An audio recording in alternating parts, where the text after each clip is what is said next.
I just bought 36 parcels of Arizona land on credit cards, and I'm hoping this video will help you go from thinking that you don't have enough money to do a deal or pursue that next opportunity to thinking, how can I afford that deal?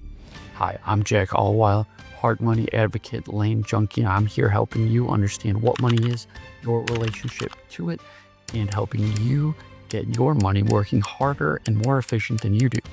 If you've been getting value from this channel, it would mean the world to me if you'd hit that subscribe button. And for this video, please comment on your most creative financing strategy. Like I said, I purchased 36 parcels of land on credit cards. I wanted to buy this land because it was next to a church and a school, and it sounded like the prior owner had not prospected those people, and I thought there was a lot of money in buying this land and potentially flipping it.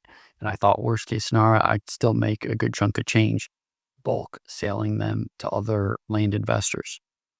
So with that said, I could have sold assets that I owned. I would have incurred a capital gain. Capital gains incur taxes. We have capital gains taxes, often 15% for long term. And I would have had to pay that. So that was one form of financing I could have pursued. However, I didn't really want to pay that much to pursue this deal and wanted to look into other avenues to finance the deal. So I started going to some real estate seminars and meetups and met a girl. She had funded a whole house flip on credit cards. And the idea behind the strategy is you open up a bunch of credit cards with 0% intro rates, often for 12 to 24 months, and you take those credit cards and liquidate them with what they call a liquidator. And often these are law firms.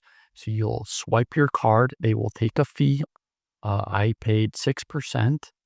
So if I went to the liquidator, I swipe my cards for 100 grand, they take 6 grand, they send me 94 grand in cash to my accounts. And then I can take that cash and go do a real estate transaction. And this is very helpful because most real estate transactions don't allow for credit card usage. So this is a big mover, and 6% is a lot better than paying 15% in capital gains tax.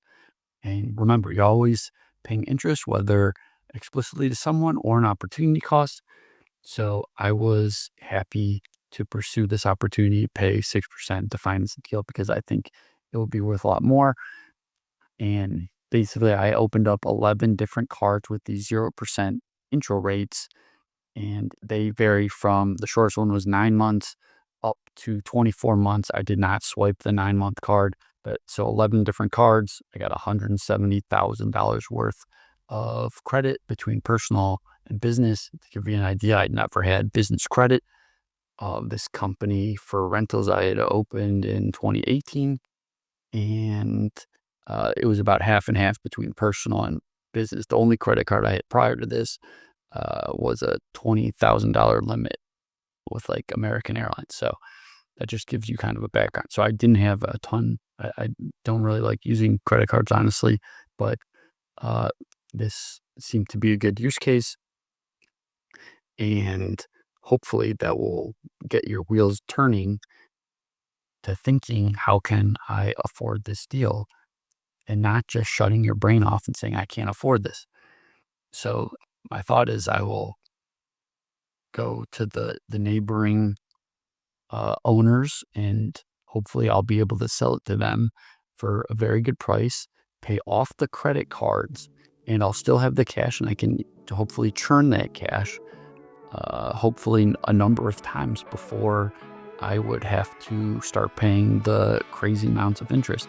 Now, obviously the risk is if you buy something and then you can't make the profit that you think you're going to, that would be a problem. And if it goes out of the 0% period, you will pay a high percent of interest, the normal credit card interest rates.